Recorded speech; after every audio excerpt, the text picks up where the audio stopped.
This is the Lone Crater YouTube. We hope this video helps. You start by assembling essentials and taking immediate action. Attach the mic to a stable stand, fit a pop filter, and enable phantom power only for condenser microphones. Once done, set your interface gain so peaks sit around -12 to -6 decibels to avoid clipping. Make sure the mic sits 6 to 12 inches from your mouth at a slight angle to reduce plosives. You're establishing consistent distance and clean signal before recording, which prevents many common problems later.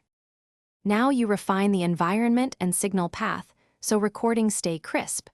Treat reflections with panels or a reflection filter behind the mic, and reduce noise sources like fans or HVAC.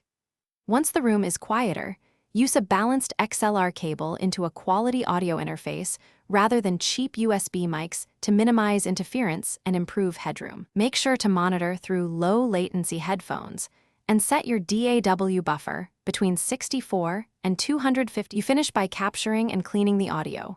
Record several test takes and listen critically for sibilance, unwanted breaths, and room tone.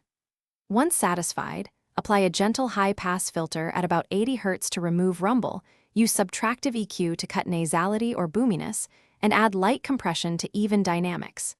If you still hear hiss or hum, try noise reduction tools or a gate, and if needed, re-record with the mic slightly closer and room noise minimized to solve persistent issues.